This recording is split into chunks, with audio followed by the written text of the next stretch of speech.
Hello, everyone, and welcome to Slash Film Daily for April 24th, 2018. On today's show, we're going to give you the first spoiler-free reactions for Avengers Infinity War and share with you all the non-spoiler news to break out of the Kevin Feige interviews at the Avengers junket. So everything you need to know about the MCU moving forward and what to expect from Avengers Infinity War. This is Slash Film Editor-in-Chief Peter Sciretta. And joining me on today's podcast are Slash Film Weekend Editor Brad Oman. Hey, that's me. And Slash Film Senior Writer Ben Pearson. Hey, what's going on? So today's podcast, if you don't care about Marvel, you probably don't need to listen to today's podcast. But you don't need to worry about spoilers. Nothing we're going to be talking about today is spoilers. There's a bunch of news bits to come out of the Infinity War junket, which I attended yesterday. I spoke to Marvel head Kevin Feige. We will run the interview on the site this week at some point. I didn't get any major scoops, but a lot of sites did get some scoops. So let's talk about that. Let's actually, before we talk about Kevin Feige, let's talk about our friend James Cameron, who made the Avatar movie, and he's making the Avatar sequels. He apparently thinks that audiences are getting tired of the Avengers. Brad, tell us about it. Yeah, so some press interviewed, or at least had some kind of press conference with James Cameron over the weekend because he's promoting his new documentary series, AMC Visionaries, which is kind of about the evolution and establishment of the sci-fi genre as it stands today and what it has been over the years.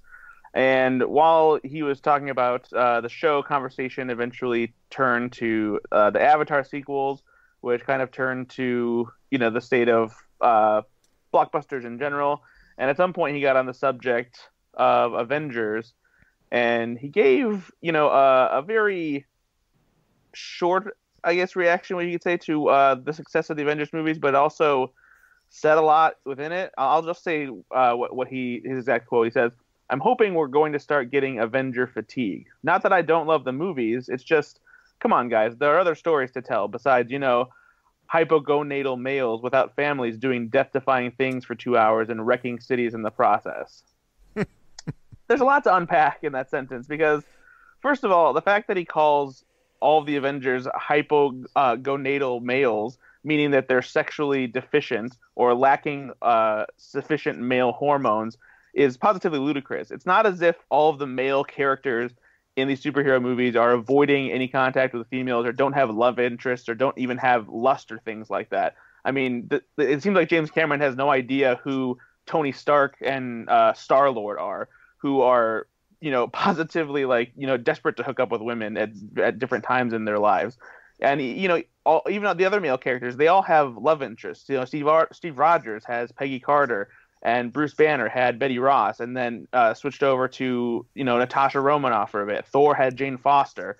Okay, Brad. T'Challa has Nakia. It's just, it's frustrating to me that James Cameron is saying such blind things like this, especially when they also all have families of varying kinds and traditions. So it just seems like James Cameron's just kind of talking out of his ass and just being the old man filmmaker, like, oh, I wish these Avengers kids would get off my lawn. Do you think that this might be like kind of a preemptive strike? I mean, he has the Avatar sequels that he's working on. What are there? 4 of them? 5 of them? Yeah, there's going to be 5 total movies. There's 4 sequels he's working on. I'm sure he's worried about Avengers taking some of his glory at the box office. But if these movies are going to be so good, then, what does he have to worry about? He has one of the most successful films of all time. People will probably turn out to see at least the first one. And as long as it's good, they'll keep showing up to him. He has such a weird perspective on the Marvel movies and the Avengers in general that it's so weird that he would focus on these specific traits about them when they don't make any sense. But then again, this is coming from the guy who tried to write a Spider-Man sex scene involving Mary Jane and bondage sex with Spider-Man's web on the Brooklyn Bridge. So it's, whatever, James Cameron. At the Avengers press conference, someone asked about the comments, but it was kind of brushed off. But later on in the one-on-one interview, someone actually asked Kevin Feige point blank about James Cameron's Avengers fatigue comments. Brad, what do we know? Yeah, I mean, he basically still brushed them off, but he honed in on a very specific part of James Cameron's thing, which is, and Kevin Feige says, he loves the movies. That's awesome. He's like, wow, James Cameron loves our movies. That's exciting. I love I love that that's Kevin Feige's takeaway from that, or at least his takeaway when he's presented with the quote in front of press. Which, by the way, that I talked to the journalist that got that quote, and Feige claimed to have not read the quote or even heard about the quote until he brought it up, which seems a little crazy to me because that was going everywhere over the weekend. But let's move on to Black Panther. Ryan Coogler, is he going to return for Black Panther 2, Ben? Well, we don't know the answer to that yet, but we do know that Kevin Feige is interested and he wants Ryan Coogler to come back. Somebody asked him, actually Collider spoke with him over the weekend and asked specifically about whether or not Ryan Coogler will return to direct Black Panther 2. And Kevin Feige said, we definitely want Ryan to come back, and that's actively being worked out right now. When will it be? A lot of it will be when Ryan wants to and not rushing anything. But I think we have an idea of when it will be. But again, we're not going to announce any post-Avengers 4 movies until hopefully after Avengers 4, which is another reason we're not going to Comic-Con. And we'll talk about that part later in this episode. But focusing on the Ryan Coogler stuff, I'm guessing that the reason that it's being actively worked out right now is because the first Black Panther has already passed Titanic and become the third highest grossing movie in American cinematic history. It is a huge, gargantuan success. And I would guess that Ryan Coogler's representatives are trying to negotiate a big pay raise for him, a well-deserved one at that. So I'm hoping that that everything sort of comes out okay. We saw something similar happen with Patty Jenkins when Wonder Woman did way better than expected. So here's hoping, fingers crossed and all that jazz, that that Ryan Coogler comes back, because he obviously did a terrific job with Black Panther. Yeah, do you think this is why James Cameron's mad that Black Panther 2 surpassed Titanic? It's a personal thing for him. I don't know. Yeah, it's personal. So when I was at the press conference over the weekend, some people were joking about asking Zoe Saldana what she thought of James Cameron's comments. I thought that would have been funny and put her in a interesting situation, considering she's a star in the MCU and also the Avatar movies.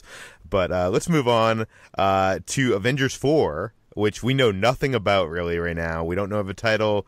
We don't know when we're going to get a title.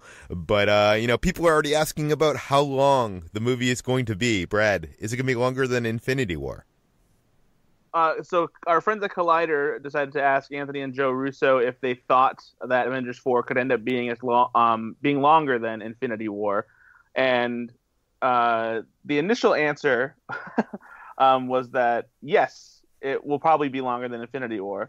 But then the Russos kind of kept going back and forth. They were like, well, sure, the possibility is there, but we also don't have a complete cut of Avengers 4 in yet, so we can't really say definitively. The movie is also a year away, so we don't really know for sure.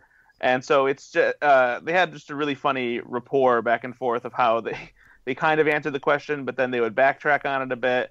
And it was this, playful banter between them. And they weren't doing it on purpose, to create confusion or anything like that.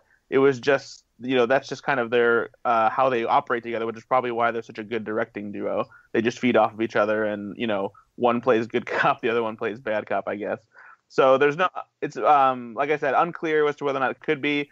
There is the potential for it to be the first 3-hour movie for Marvel, but it's all speculation at this point. It's just far too early to say for sure. Infinity War is how long? 2.5 hours, something like that? Yeah, I think so.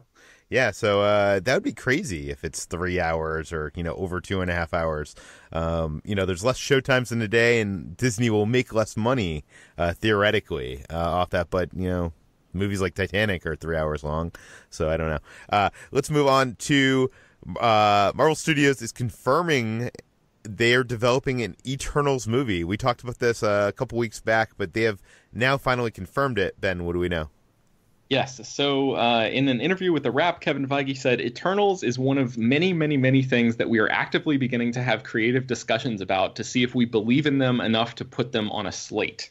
And that was his quote there. He mentioned that there are a bunch of movies that the studio has already announced that they're currently working on, and those are, quote, taking up 90% of our time, but there's 10% we're starting to go, what's going to be best? So he's talking about thinking about Phase 4, essentially, what comes after Avengers 4. And it sounds like an Eternals movie is one of those possibilities.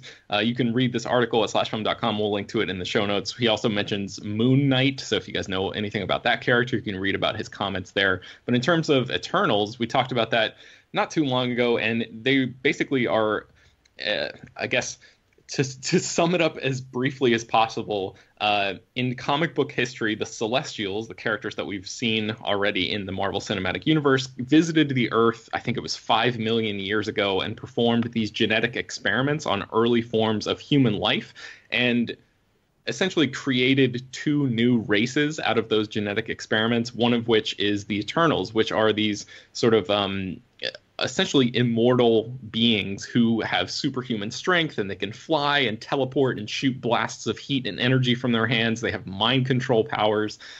In the comics, Thanos is actually an Eternal, so that's sort of an interesting thing. And the Wrap says that multiple screenwriters have taken meetings and have been asked to come up with a story that focuses on a female Eternal known as Cersei. So that is what the... Wait, Ben, is this a Game of Thrones Marvel Cinematic Universe crossover? No, it's not. And it's actually really interesting because I grew up really loving Greek and Roman mythology. And if anybody else out there knows anything about the Odyssey, you might remember that Odysseus, the character, the main hero of the Odyssey, and his crew come across a witch woman named Cersei. And it turns out that in the Marvel comics, they have sort of retconned this Eternal to be that same person who appeared in Greek mythology. So it's a really sort of fascinating, retcon, reversal, rewriting of history kind of thing that they've got going on. But in more modern comic storylines, the character of Cersei is like a New York City wealthy socialite who performs for her guests, and she uses her powers essentially to perform all these illusions, and people just think that she's a really talented magician. She's actually served as a member of the Avengers before. So and again, this is all very early in the process, and we don't know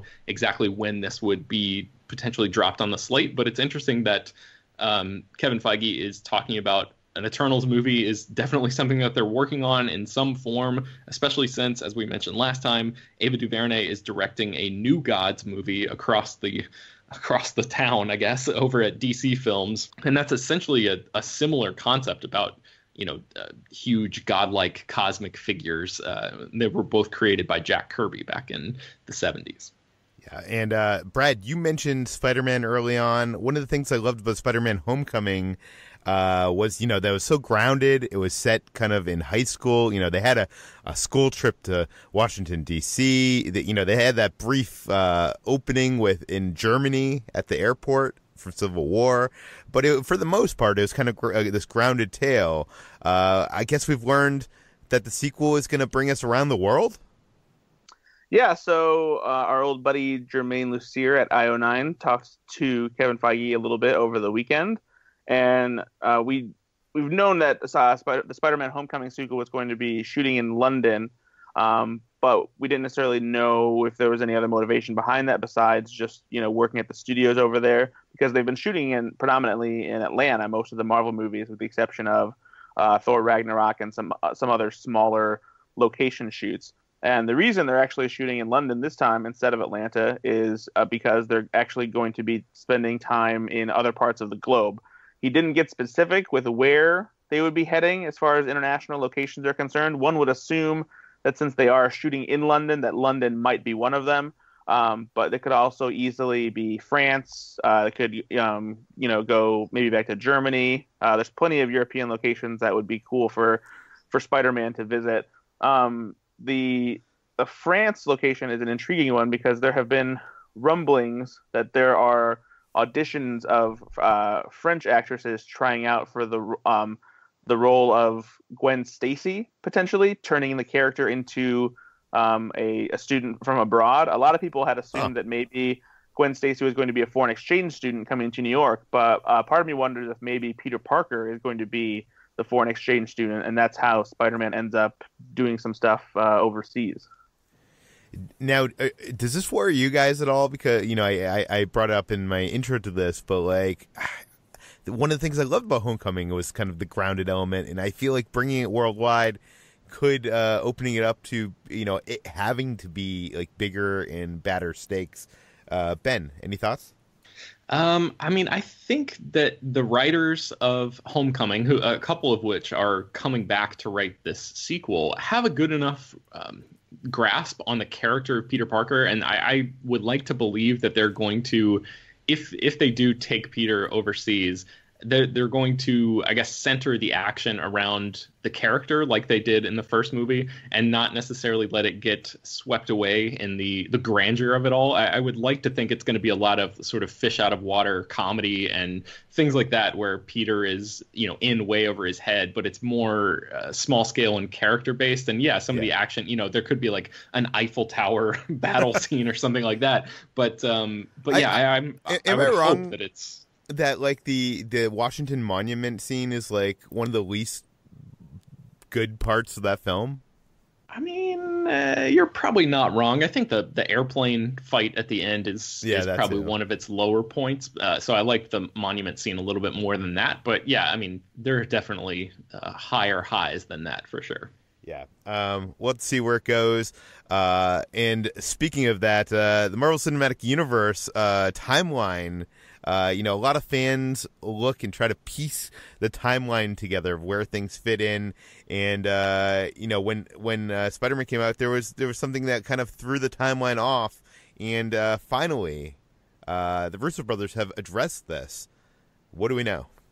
Yeah, so if you guys remember, Spider-Man Homecoming came out in 2017, and most of the Marvel films are essentially supposed to come out right around in real time they're supposed to take place in real time to when they come out. So, like I said, Homecoming comes out in 2017. It actually opens up right in the wake of the Avengers, which came out in 2012, the Battle of New York. And if you remember Michael Keaton's Adrian Toomes, he loses this contract to clean up the debris that came from that. And then the movie jumps forward 8 years. So that if that took place in 2012, that would mean that the majority of Spider-Man Homecoming takes place in 2020.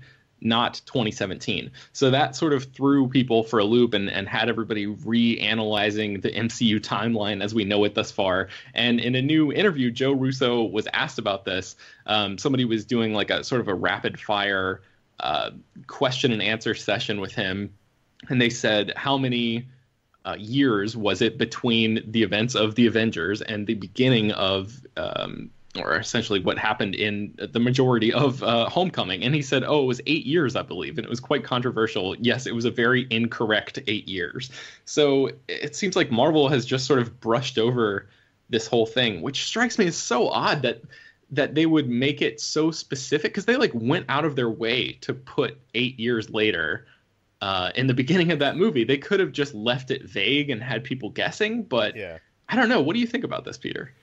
It's so strange because, we've heard Kevin Feige talk about this, like, they have this, like, long scroll of like, the whole Marvel Cinematic Universe timeline from, the creation of Earth to, like, now. And, like, they have everything mapped out. It just seems so weird that they would make such a huge mistake. I mean, it's small but huge mistake in this timeline. And, it's already out on home video and stuff. Like, there's no way to fix that. It just seems weird. And this isn't like one of those things, and not that like, most mainstream audiences will even think about this. Right. But this isn't something that they can fix with a line of dialogue down the line. This is like, text on a screen. So I don't know how you explain that. But let's move on to Comic-Con. Comic-Con's quickly approaching. Guys, we got a hotel. I'm excited about that. It means that we will actually be there and not sleeping on the streets. And but the disappointing news is that Marvel will not be in Hall H this year. Brad, tell us why.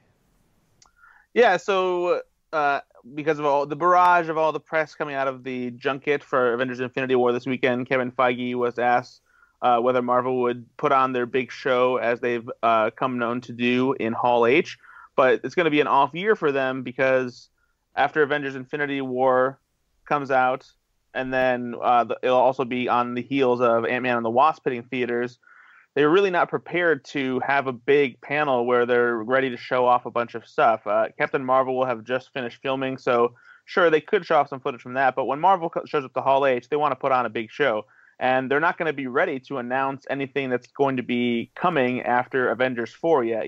We know that there's supposed to be a Spider-Man Homecoming sequel and what maybe a couple other sequels that we're anticipating, but Marvel has yet to officially announce any movies coming out after Avengers 4. So they're just not ready to come out and have a whole slate yet. So they'll probably return the following year after Avengers 4 has, debuted in theaters in May of 2019. And they might have some more to tell us. But right now, it's really not worth it for them to spend the money to come out and put on a show that really is going to be disappointing for fans. I think it's interesting that they're going to be holding back the announcement of their slate until Avengers 4 hits theaters. Because, what is Avengers 4 going to do to this universe that we have to wait until that comes out to announce, their projects for the next, 5 years? Yeah, exactly. It's clearly going to be something drastically different than what we've seen so far, and something that's going to happen in that movie that's really going to shake things up, and that's getting people speculating. On top of that, interestingly enough, Comic-Con may not necessarily be the place to see all of the coolest Marvel stuff anymore as far as the Marvel Cinematic Universe is concerned, because Feige has been asked before whether they've considered doing their own sort of Marvel celebration. And it's something that he said that has been considered and discussed simply because Star Wars Celebration has been so exciting, and that's turned into a big place for announcing new Star Wars projects and big news about everything related to Star Wars. So we've gotten to a point now where Marvel is getting pretty huge. They've got 10 years worth of movies. They'll have, 22, 23 movies by the time Avengers 4 comes out. So at that point, why not have their own celebration so that all comic book fans can come out and, really just enjoy Marvel with only Marvel fans. Now, I have a question for you. Would you, fly out to a Marvel celebration? Is that something you'd seek out that's just Marvel? I mean, Comic-Con has everything. D23 has, everything Disney. Even Disney owns, one third of all of movies right now. So, I mean, that makes sense. But what about just Marvel? Yeah, I mean, for me personally, probably not. Just because I love the Marvel movies, but there's only so much they can do at a given time for those Marvel movies. And I'm also a huge Star Wars fan, but I've also never bitten the bullet and gone to Star Wars Celebration either. I would like to sometime, maybe just for the experience, but it's not something that I feel compelled to go to whenever they have it, simply because I feel like because it's only focused on one franchise that it's kind of limiting in that way. For sure. Let's move on to Fox. We know Disney is acquiring 20th Century Fox, or at least their film division and their TV channels, their non-news and sports TV channels. A lot of people are wondering, when are the mutants, the X-Men, going to join the Marvel Cinematic Universe? Kevin Feige wasn't talking to press at Black Panther, and we didn't have a chance to ask him then. But now press have finally gotten a chance to ask Kevin Feige about the mutants. Ben, when are we going to see the X-Men join up with the Avengers? So we know that the Disney-Fox deal is not going to really take place or really go through until sometime next year. And there has been some speculation that maybe some of the characters from the X-Men or Deadpool or the Fantastic Four could theoretically pop up in some of the MCU movies that have already been announced and are actually filming now. But it seems like, according to Kevin Feige, that is not the case. So in a new interview, he said any of that deal would take a while to get going and years from whenever and if ever it happens. So certainly it won't impact the 5 movies we've announced, and it probably wouldn't impact anything for a handful of years after that, because really we're not thinking about that. We're thinking of delivering on what we promised. Any movie, especially for any characters we don't have the rights to yet until someone tells us we do, would be even further after that. So this sounds like it might even be into phase 5, whatever that is, until we can expect to see the X-Men and Deadpool and some of these characters sliding into the official MCU canon. I just wonder how that's even going to work because, if you watch the X-Men movies, that their universe is kind of very well established, and it's not the same universe that the Avengers live in. You know, it has a different backstory, a different, history. So I'm wondering if Kevin Feige can even, combine them. Do you think he'll have to? I'm wondering, Ben, what do you think? Do you think there's a way to combine the universes, or do you think he'll have to reboot the mutants to get them in there? I think it's so complicated and convoluted, the X-Men timeline as it exists right now. And it seems like the X-Men franchise, as it's sort of been controlled by Fox, is kind of running out of steam in the group movies anyway. Obviously, they've done really well with Deadpool and Logan, some of these sort of spin-offs of one character. But in terms of like the main X-Men saga moving forward, I think that's getting pretty stale pretty fast. And I would not be remotely surprised to see, what is the next one called? X-Men Dark Phoenix? God, Dark Phoenix, thank you. To see that be maybe the last of those saga films, especially since we know that, people like Michael Fassbender and Jennifer Lawrence, their contracts are expired. They're doing these movies essentially one at a time now, which means that they can essentially charge the studio, get a lot more money from the studio. They're no longer under contract. They're basically renegotiating every time. So my guess is we'll see the Fox movies sort of come to an end as they are, and then Feige or whoever is end up, in charge of Marvel at that time, a couple years from now, just completely recast everything and bring in a whole new X-Men team for the MCU. That could be interesting. We are recording this on Monday afternoon. The Avengers Infinity War premiere takes place tonight in Hollywood, California, on Hollywood Boulevard. I think it's a multi-theater thing. It's kind of like a big event. I happen to have right here a time stone, which is going to allow us to look forward into the future, your past, to get the early reactions from the Avengers Infinity War premiere. And this is going to be spoiler free, so you can feel free to listen. Obviously, it's going to tell you if people liked it or they didn't. So if you don't want to know that, you can tune out right now, although I feel like you're probably looking at Twitter and you're probably seeing this somewhere if you're not hearing it here. So you may as well just listen. Here we go. All right, the Avengers Infinity War early buzz is streaming in right now. Our own Peter Sciretta says, Infinity War is everything you want, nothing you expect. It's funny, surprising, dark, filled with delightful interplay between characters never seen on screen before. I know many filmmakers say they are trying to make a sequel in the vein of Empire Strikes Back. This succeeds. So that's some pretty high praise.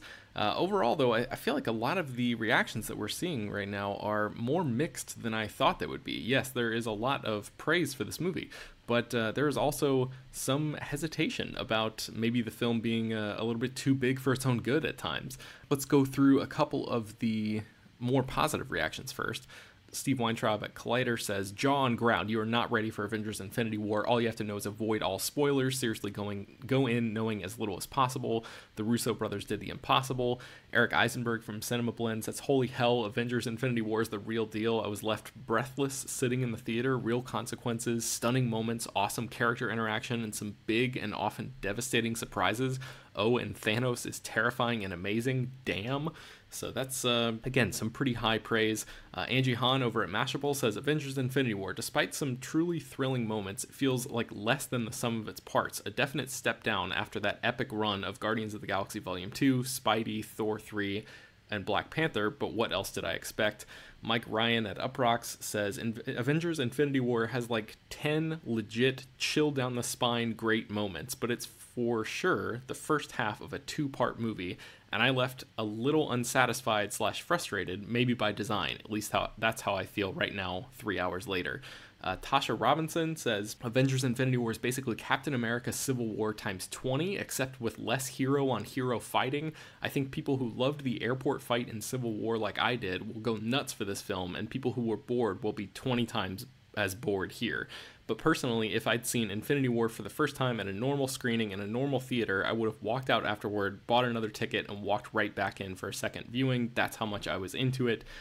Somebody else, Jordan Zacharin at Inverse, said, imagine taking a giant bowl and filling it with every flavor of ice cream and every topping. And finally, Bill Jabiri says, Infinity War is exhausting. It all just turned into noise for me after a while, but the amazing ending almost made up for the rest of it, and Thanos is a good, sad villain. That's another thing that a lot of these reactions seem to have in common, talking about how amazing the ending is, and again, just warning people to avoid spoilers at all costs. So that's going to be it for now. Let's send it back to the past. Back to you guys. Okay, guys, we are back from the future. We're now on Monday afternoon again. Forget the fact that we just used the time stone to do something that doesn't really change the world or do anything significant, even though we could have done so many cool things. Damn it, I feel like I'm like, I had Aladdin, I had the genie, and I asked him 3 ridiculous wishes. And I want a Snickers bar, a Twix bar, and a Milky Way. Okay. Brad, where can people find more of your work online? Always on /film.com, on Twitter at Ethan_Anderton, and also my own podcast called Go Flix Yourself, FLIX, on iTunes and other podcasting platforms. Ben, where can people find you? You can find me writing at /film.com, and you can track me down on Twitter at Ben Pears. You can find me at /film and on /film.com. Before I give you the outro, I should say that I'm going to be, while you're listening to this, I will already be in Las Vegas to cover CinemaCon, which is a big gathering of movie theater exhibitors. The movie studios come together to Las Vegas to show them the next year of movies and try to get them excited about their films that are coming out. I will be there, and I will be recording podcasts, and we will be putting them up on the feed across Tuesday, Wednesday, and Thursday. So you will probably be getting more content on the podcast than just a daily episode. So look forward to that, and you can get some reactions and some previews of what we can expect from the next year of cinema. /Film Daily is published every weekday, bringing you the most exciting news from the world of movies and television, as well as deeper dives into the great features of /film.com. You can subscribe to the podcast on iTunes, Google Play, Overcast, Spotify, all the popular podcast apps. Please feel free to send me your feedback, questions, comments, concerns, Peter at /film.com. And please, as always, go rate and review the podcast on iTunes. Tell your friends, spread the word. We will see you probably later today.